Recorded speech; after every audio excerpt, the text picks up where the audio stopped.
이사야서 말씀 보겠습니다. 6장 6절부터 13절 말씀까지. 이사야서 6장 6절부터 13절 말씀. 아주 오래간만에 이 본문을 좀 또 대하는 것 같습니다. 6절부터 같이 읽겠습니다. 그때 그 서랍 중에 하나가 부젓가락으로 제단에서 집은 바 핀 숯을 손에 가지고 내게로 날아와서 그것을 내 입술에 대며 이르되 보라, 이것이 내 입에 닿았으니 내 악이 제하여졌고 내 죄가 사하여졌느니라 하더라.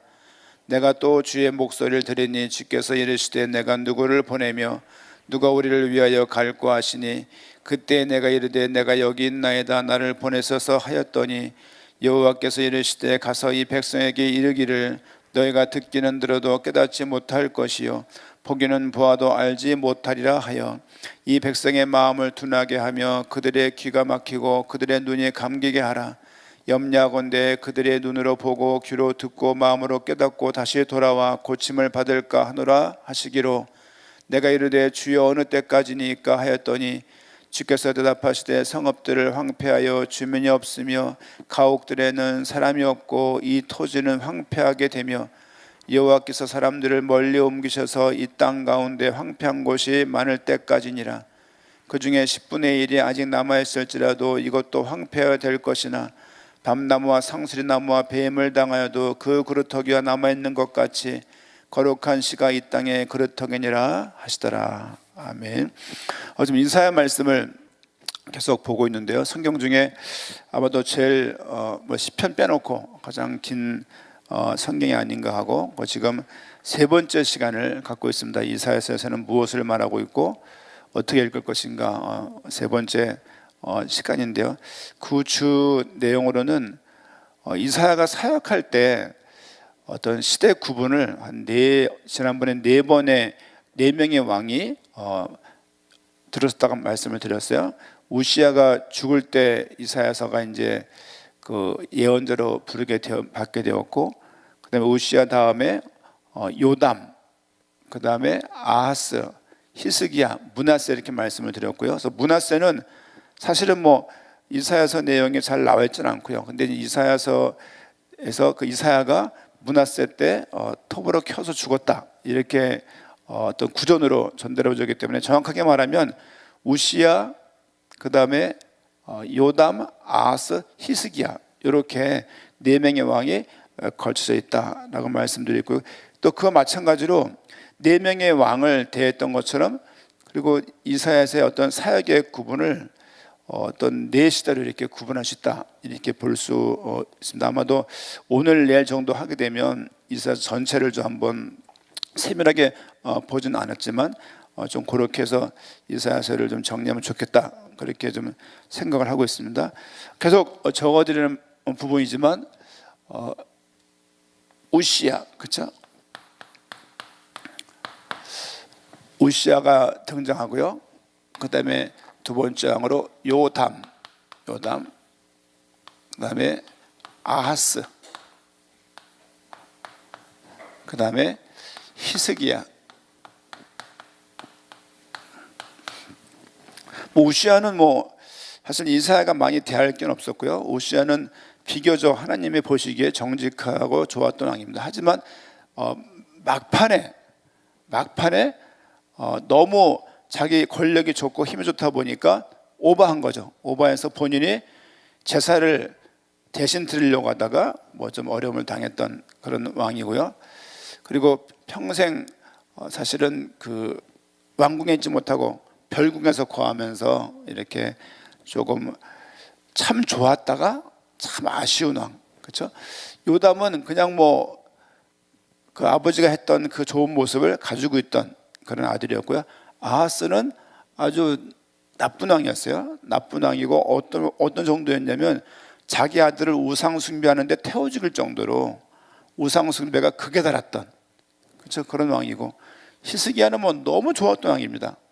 그래서 예를 들면 히스기야랄지 요시야랄지 다윗이랄지 이렇게 견줄 정도로 아주 다윗, 히스기야, 요시야 이 정도가 굉장히, 저도 요시야를 굉장히 좋아합니다만은 히스기야 같은 경우는 너무 정직히 보기 좋았고 생명 연장까지 받았던 그런 사람이었음을 알 수 있죠. 오늘 읽었던 6장 내용은 우시야가 예언자로 부름받는 그런 장면의 이야기인데요.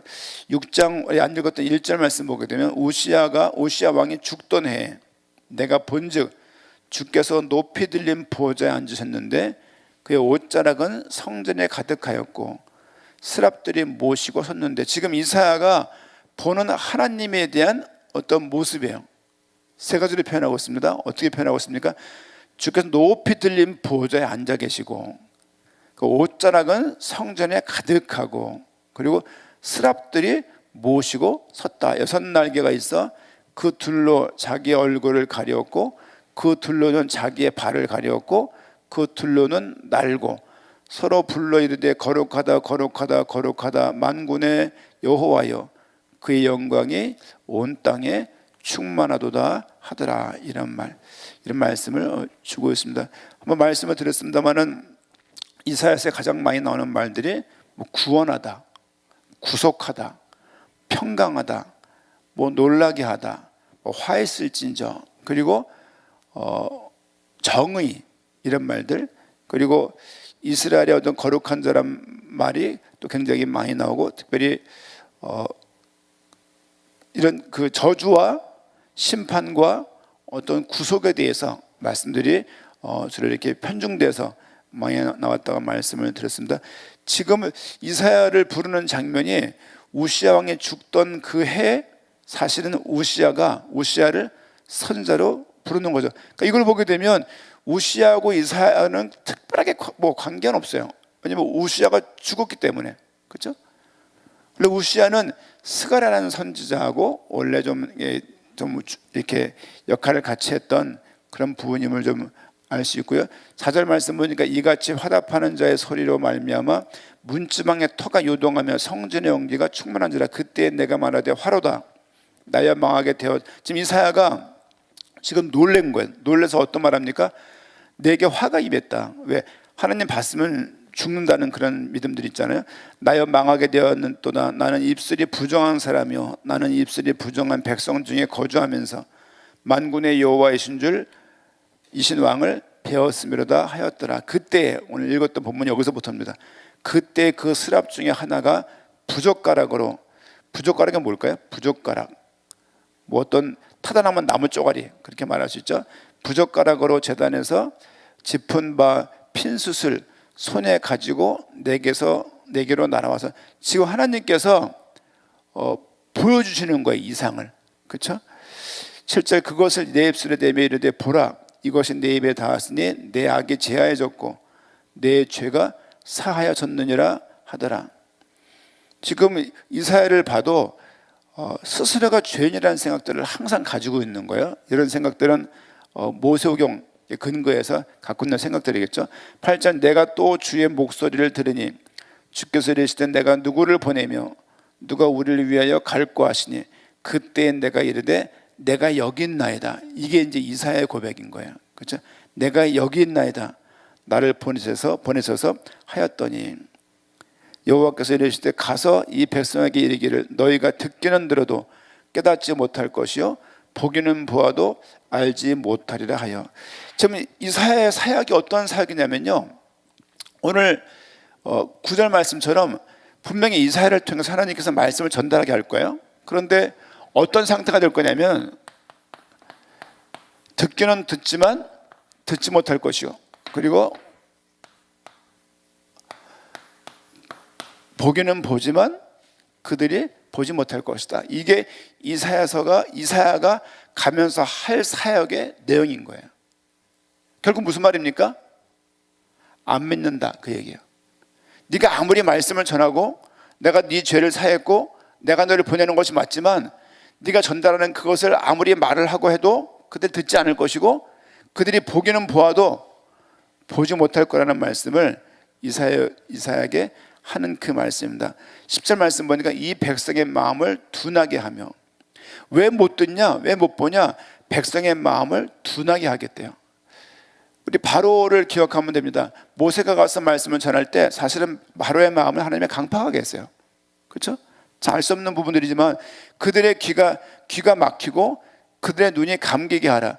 염려하건대 그들의 눈으로 보고 귀로 듣고 마음으로 깨닫고 다시 돌아와 고침을 받을까 하노라 하시기로. 그렇죠? 지금 네 시대로 구별한다고 말씀을 드렸어요. 오시아 죽던 해, 그렇죠? 죽던 해, 오시아 죽던 해부터 아하스까지, 그렇죠? 첫 번째 어떤 이사야의 어떤 사역의 구분을 말한다면 첫 번째 구분이 뭐냐면 우시아가 죽던 그때부터 아하스 왕 시절까지, 이때 말씀을 드리는 거예요. 이걸 왜 말씀을 드리는 거냐면 7장 14절 말씀, 우리가 너무 많이 읽었던 구절이고 간만에 읽어서 반갑기까지 한데요. 우리 7장 13절 같이 한번 읽겠습니다. 그 중에 10분의 1이 아직 남아있을지라도 이것도 황폐하게 될 것이나 밤나무와 상수리 나무가 배임을 당하여도 그 그루터기는 남아있는 것 같이 거룩한 씨가 이 땅에 그루터기니라 하시더라. 그렇죠? 이 땅이 결과적으로 말씀을 안 듣게 되어서 그 땅이 황폐하게 될 것이고 그 땅이 집안에 성읍에 사람이 없을 정도로 그렇게 될 것이지만 사실은 그 땅에 그래도 남아있는 자들이 있을 것이다. 그렇죠? 지금 7장 3절 말씀 13절 말씀처럼 상수리 나무가 밤나무와 기존에 있던 큰 나무들이 다 뱀을 당하여도 거기서 나오는 새싹 하나 그루터기가 나올 것인데 그 그루터기를 통해서 거룩한 씨가 올 것이다. 그게 이 땅의 사실은 새싹이고 거룩한 그루터기라고 말씀을 주고 있습니다. 이 말을 누구한테 한 말이냐? 아하스 왕한테 한 말이에요. 아하스 왕이, 이거 말씀드리려고, 아하스 왕이 굉장히 악했동이라고 말씀드렸죠. 아버지가 하는 대로 행하지 않고 아버지가 죽자마자 자기가 있던 그 큰 어릴 때 큰 권력을 받고 나라가 안정되고 부강했기 때문에 아주 우상 숭배가 크게 달아요. 오죽하면 자기 자식을, 왕권을 이을 자기 자식을 우상 숭배하면서 태워 죽을 정도였으니까 얼마나 아하스가 악한 왕이었겠습니까? 그렇죠? 그 왕이 사실은 지금 북이스라엘과 아수르하고 북이스라엘과 그 암몬인가요? 시리아하고 아수르하고 북이스라엘하고 합해가지고 남쪽을 공격을 해요. 예를 들면 북이스라엘과 암몬인가요? 암몬의 연합을 지금 시리아 연합을 해가지고 남유다를 공격을 해요. 공격을 할 때 이 유다 왕이었던 아하스가 고민을 해요. 고민을 하면서 이사야에게 물었던 거야. 내가 어떻게 하면 좋겠냐? 그때 이사야가 아하스에게 준 말이 뭐냐? 그게 7장 13절인 거예요. 다 뱀을 당할 것입니다. 다 모두가 절단나고 모두가 다 끊길 것입니다. 근데 걱정하지 말 것은 거기에서 남아있는 그 속에서 거룩한 씨가 이 땅에 다시 이 왕권을 이을 그루터기가 날 것임을 말씀을 주는 얘기. 그러니까 이런 말들이 그냥 우리가 예전에 이야기했던 그루터기, 렘넌트 이렇게 가면서 특화된 말이 아니라 사실 어느 시대 때 속에 포함됐던 이야기가. 이 거룩한 씨란 누구를 의미합니까? 거룩한 씨는 그리스도를 의미해요. 그렇죠? 이 그루터기는 누구를 의미합니까? 그리스도를 의미하는 거예요. 결국에는 모든 게 다 당해도 사실은 최종적으로는 망하지 않을 것입니다. 이 얘기를 지금 이사야 선지자가 아하스 왕에게 하고 있는 것이죠. 이사야는 본인이 결정했어요. 나를 보내주옵소서. 하지만 이사야 생각해 들으라 이거. 네가 말씀을 전하겠지만 그들이 듣긴 들어도 듣지 못할 것이고 보기는 보아도 그들이 보지는 못할 것이다. 하지만 이 나라가 결과적으로 거룩한 씨의 통치를 통해서 이어질 것을 전달하는 장면들이 우리 6장의 내용임을 알 수 있고, 앞으로 한번 넘어가 볼까? 4장 정도, 4장 말씀은 4장 2절. 우리 4장 2절 굉장히 중요한 얘기인데요. 4장 2절 같이 한번 읽겠습니다. 그날의 여호와의 싹이 아름답고 영화로울 것이요 그 땅에 솟아나는 이스라엘의 피난한 자를 위하여 영화롭고 아름다울 것이며, 여기 나와 있는 여호와의 싹 이런 표현들도 사실은 오실 메시아에 된 거예요. 이사야는 굉장히 남은 자에 대해서 남아있는 그 자들이 거룩한 자고 그들을 통해서 사실은 계속 이것이 이어질 것을 말을 하고 있어요.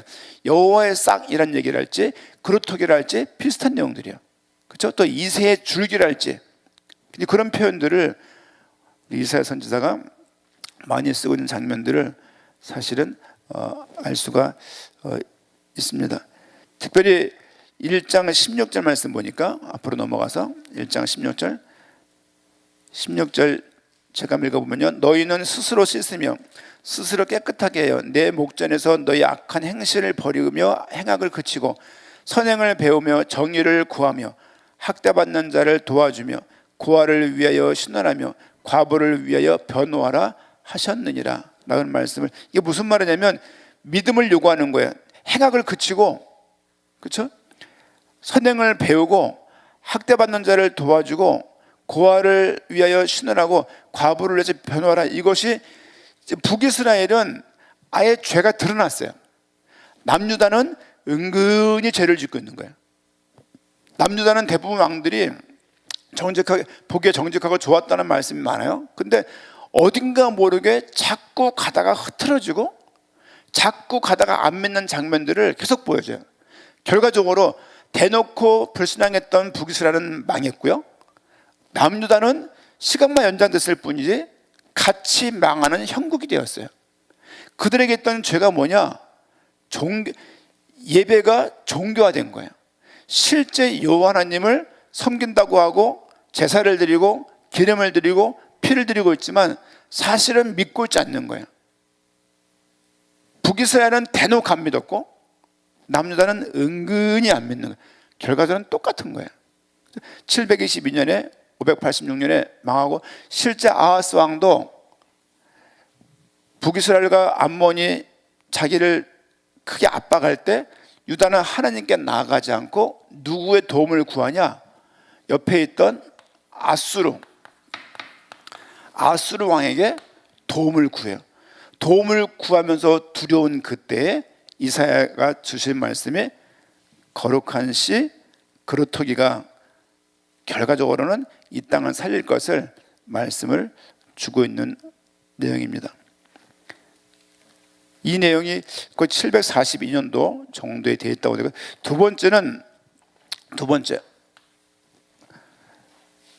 번째는 시리아하고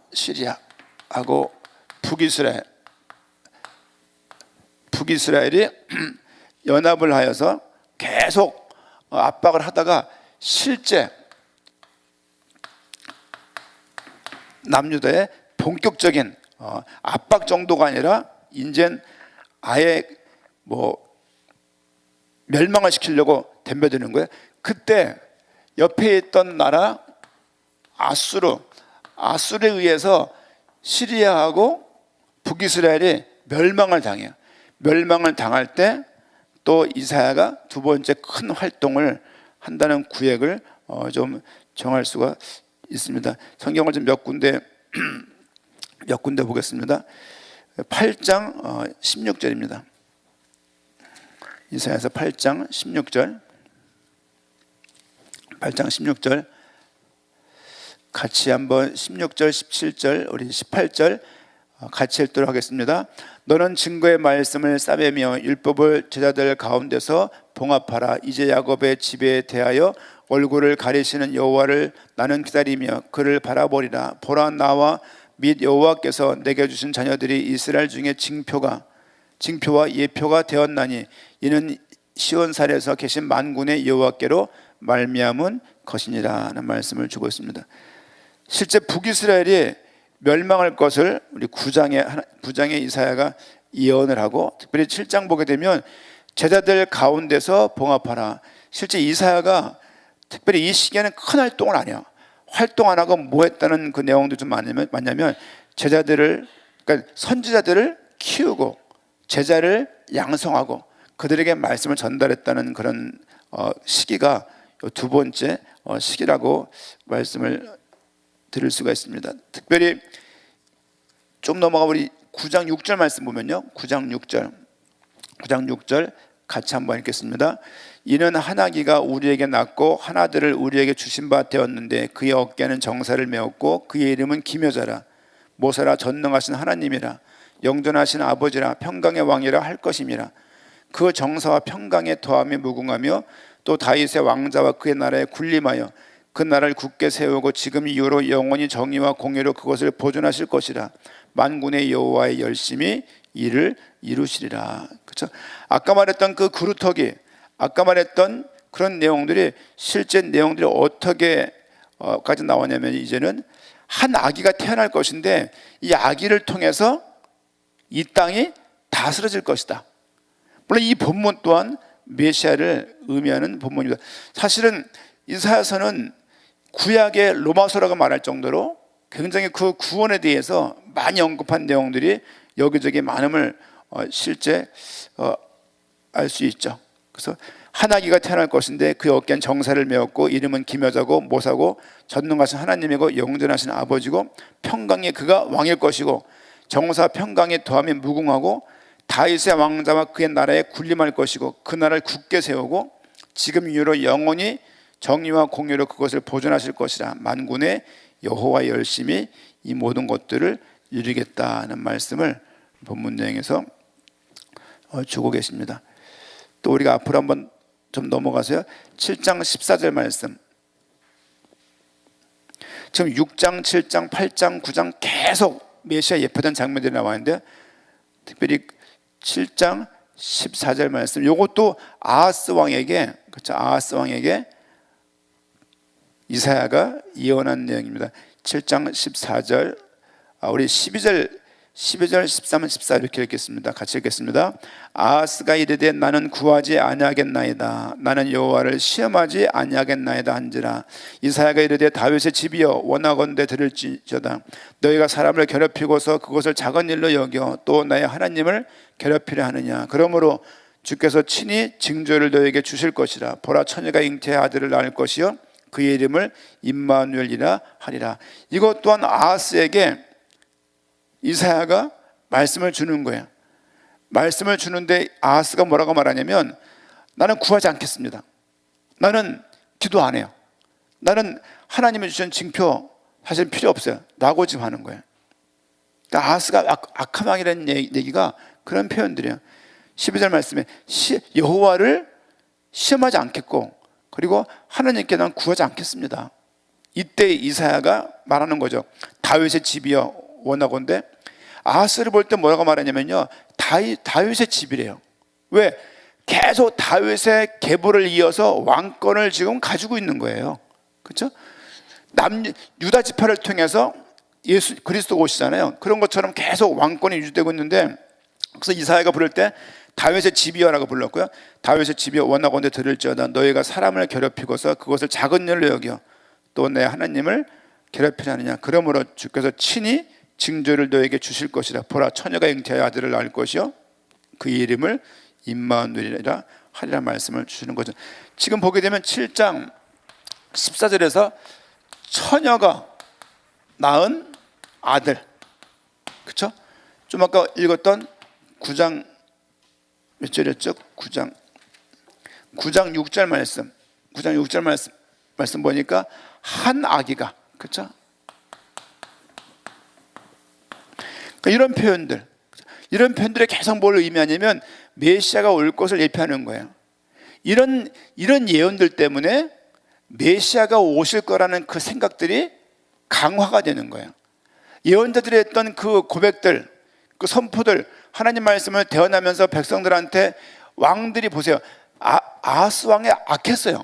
악했는데 그때 활동하던 유명한 선지자가 누구냐? 이사야인 거예요. 이사야가 말씀을 전달을 하지만 아하스는 못 알아먹는 거예요. 아니, 못 알아먹기도 하고 알고 싶지도 않고 알려고 하지도 않는 거예요. 그러면서 계속 이런 구절들이 예언이 되어지면서 메시아가 오실 거구나, 그렇죠? 메시아가 오는, 지금 그럴 것이 북이스라엘은 이미 이 시점에 망해요. 두 나라가 망했잖아요. 그렇죠? 망했던 얘기는 722년도에 망했는데 그때 이사야가 남쪽에서 활동하고 있는 거예요. 선지자로 지금 활동하고 있으면서 아수르라는 나라에 북이스라엘이 폭삭 단순하게 속국이 되는 게 아니라 아예 망하는 거예요. 전체가 다 끌려가잖아요. 그때 그렇게 어려움을 12지파 중에서 10지파가 망한 거예요. 지금 야곱의 후손들 중에서 12아들이 있었는데 10아들이 망한 거예요. 그때 남유다 왕 아하스가 두려워하면서 이사야에게 물었을 때 사실은 이사야가 늘 뭘 기억하고 있냐면 듣기는 들어도 듣지 않을 것이고 보기는 봐도 그들이 보지 않을 것이다. 이 말씀이 어떻게 보게 되어지면 거의 아하스 왕에게 해당되는 얘기예요. 우시아는 죽었고 지금 이사야 앞에 있는 왕은 아하스예요. 근데 아하스가 어느 정도냐, 말씀을 듣지만 들으려고 하지 않고 말씀을 보지만 보기를 원치 않는 거예요. 그때 하나님께서 이사야에게 폭포수 같은 말씀을 주셔가지고 계속 메시아 오심에 대해서 아하스에게 말씀을 전달하고 있는 거예요. 이것뿐입니까? 쭉 넘어가면 히스기야 시대 때 53장 기억하시죠? 그가 채찍을 맞음으로, 이런 내용들이 메시아 오심에 대해서 300가지 정도 예언이 있는데요, 거의 대부분 내용들이 이사야에서 나왔다는 말이 납득이 갈 정도로 여기저기 많음을 좀 볼 수가 있습니다. 7장 9절 말씀 보니까 7장 9절, 에브라임의 머리는 사마리아요 사마리아의 머리는 르말리아의 아들이니라. 만일 너희가 굳게 믿지 아니하면 너희는 굳게 서지 못하리라. 예전에 읽으면서 말씀이 은혜받았던 구절인데 다른 것보다 굳게 믿지 아니하면, 하나님이 요구하시는 믿음이 뭐냐면 굳게 견고한 믿음을 계속 요구하시는 거예요. 요구하지만 그 시대 백성이 아니에요. 아하스 왕은 하나님께 전혀 믿고자 하는 마음을 보이지 않았어요. 계속 우상 숭배가 치달았고 계속 우상 숭배 가운데 사실은 더 멀어지는 장면들을 볼 수 있습니다. 앞에 나가면요, 우리 9절 4절 말씀 보니까 7장 4절, 그에게 이르기를 너는 삼가며, 그렇죠? 이사야가 지금 말하는 거죠. 아하스를 전달한 거죠. 너를 삼가며 조용하라. 르심과 아람과 르말리아의 아들이 심히 노할지라도, 나오죠. 아람이라고. 아람, 암몬이 아니고, 예. 아람. 옛날 아람이 나중에 수리아리 바뀌고 그가 지금 시리아라고 말씀을 드릴 수 있습니다. 이 아람의 내용과 북이스라엘과 아람들 그 왕들이 심히 노할지라도 이들은 연기 나는 부직갱이 그루터기에 불과하니, 이런 말이 있어요. 부직갱이 그루터기, 이런 말도 있어요. 무슨 말이냐면 타다 남은 그냥 나무 쪼가리, 타다 남은 그냥 어린 나무, 이렇게 말하는 거예요. 실제 시리아하고 북이스라엘이 아수를 대적하려고 남유다에게 야, 힘 합해, 이렇게 말을 해요. 힘을 합하지 않자 그들이 남유다를 공격하려고 그래요. 그때 두려워하는 그 아하스가 이사야에게 묻는 거예요. 3절 하반절에 보게 되면 나가서 아하스를 만났다고 하잖아요. 만나가지고 했을 때 이사야가 한 말이 그거예요. 두 부직갱이 그루터기에 불과하니까. 지금 시리아하고 북이스라엘은 아무것도 아닙니다. 두려워하지 마십시오. 낙심하지 마십시오라고 이사야가 그의 말씀을 전달을 해주고, 최종적으로 했던 말씀이 9절 말씀, 굳게 믿으십시오. 굳게 믿지 아니하면 굳게 서지 못할 것입니다. 이렇게 말씀을 이사야가 아하스에게 주시는 말씀 장면이 오늘 이 내용들이라고 볼 수가 있습니다. 쭉 넘어가서 우리 11장 말씀 봅니다. 11장 내용을 다 볼 수가 없어서요. 11장 내용들, 저 보는 내용들은 메시아 중심의 주 사건들만 주로 이렇게 내용을 좀 보고 있다 생각하시면 되고 그렇습니다. 11장 1절에서 6절 말씀 보니까 1절 말씀 보니까 11장 1절, 이새의 줄기에서 한 싹이 나며 그 뿌리에서 한 가지가 나서 결실할 것이요, 그의 위에 여호와의 영 곧 지혜와 총명의 영이요 모략과 재능의 영이요 지식과 여호와를 경외하는 영이 강림하시리니 그가 여호와를 경외함으로 즐거움을 삼을 것이며 그의 눈에 보이는 대로 심판하지 아니하며 그의 귀에 들리는 대로 판단하지 아니하며, 쭉 내려가면 5절 말씀에 공의로 그의 허리띠를 삼으며 성실로 그의 몸의 띠를 삼으리라는 말씀을 주고, 공의란 말씀이 많이 나온다고 말씀을 드렸어요. 우리가 공의 하나님 그러잖아요. 공의 하나님, 공의란 말씀이 이사야에 제일 많이 나왔어요. 그러면 공의를 알기 위해서 이사야서를 읽을 필요가 또 있는 것이죠. 거룩이라는 말이, 거룩한 자라는 말이 이사야에 제일 많이 나와요. 남은 자라는 말이 이사야에 제일 많이 나와요. 구원과 구속이란 말이 이사야에 제일 많이 나와요. 또 평강이란 말이 이사야에 제일 많이 나와요. 화했을진저, 그럼에도 불구하고 그런 말들이 이사야에 제일 많이 나와요. 그런 각도로 내용을 쭉 보게 되면 이사야 전체를 보는데 큰 도움이 될 것입니다. 11장 10절 말씀 보니까, 11장 10절 말씀 같이 읽겠습니다. 그날에 이새의 뿌리에서 한 싹이 나서 만민의 기치로 설 것이요 열방이 그에게로 돌아오리니 그가 거룩한 곳이 영화로우리라. 이새의 줄기에서 한 싹이 나고, 이새의 뿌리에서 한 싹이 나고, 지금 계속, 그렇죠? 11장 1절에서 6절 말씀 보니까 이새의 뿌리랄지 이새의 그에서 싹이 날 것임을 계속 말하고, 지금 단어들이요, 처녀가 아들을 낳을 것이고 한 아기가 태어날 것이고 그리고 이새의 싹이 돋아날 것이고, 이런 표현들이 계속 나와요. 실제 모세경을 보게 되면 어떤 사건이랄지, 그렇죠? 사건이랄지 어떤 형태에다가 많이 그 의미를 담았어요.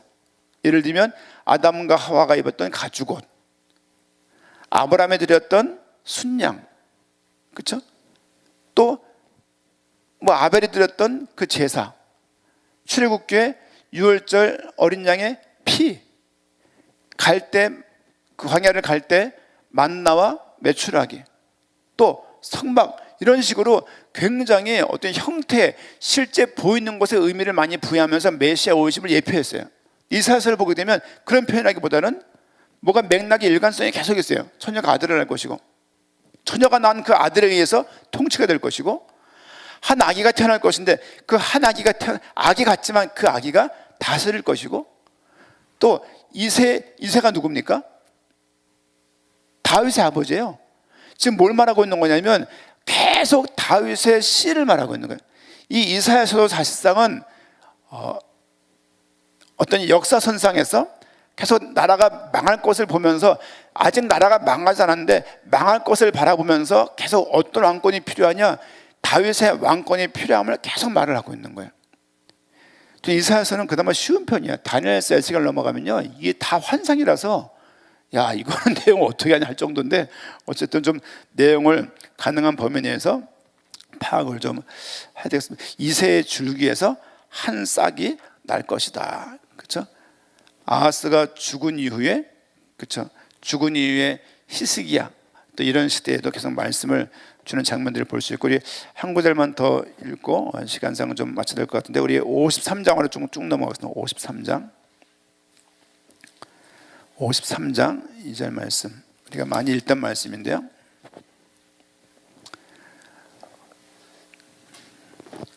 제가 한번 읽어볼게요. 53장 2절 말씀 보니까 그는 주 앞에서 자라나기를 연한 순 같고, 이런 표현들, 싹, 순, 그렇죠? 그루터기, 이런 표현들, 순 같고 마른 땅에서 나온 뿌리 같아서 고운 모양도 없고 풍채도 없은즉 우리가 보기에 흠모할 만한 아름다운 것이 없도다. 그는 멸시를 받아 사람들에게 버림을 받았으며 간고를 많이 겪었으며 질고를 아는 자라.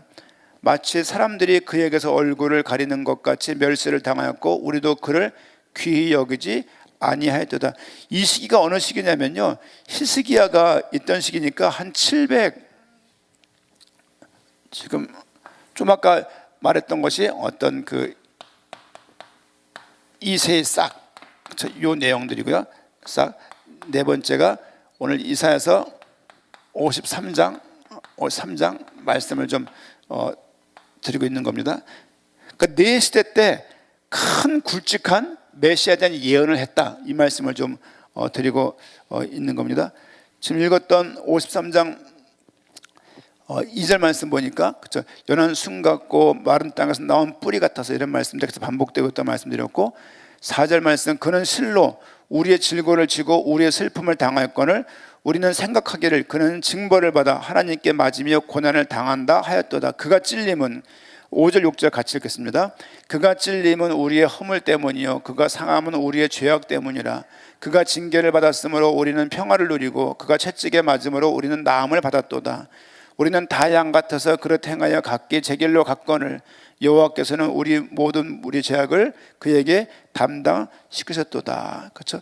제가 계속 53장에서 뭘 말하고 있냐면 메시아가 오실 것인데 그가 고난을 받고 특정한 어떤 일 때문에 채찍을 맞고 어떤 대가를 치를 것이다. 그렇죠? 이것 또한 사실은 메시아에 대해서 계속 말씀하고 있고 실제 어떤 종으로서의 메시아, 계속 지금 아들에 대해서 싹에 대해서 말하다가 이제는 오실 그분이 고난을 받을 것이고 그분이 와가지고 어떤 일 때문에 계속 어려움을 당할 것인데 그 이유가 뭐냐? 6절 말씀, 다 양 같아서 그릇 행하여 각기 제 길로 갔어요. 여호와께서는 우리 모두의 죄악을 그에게 담당시키신 거예요.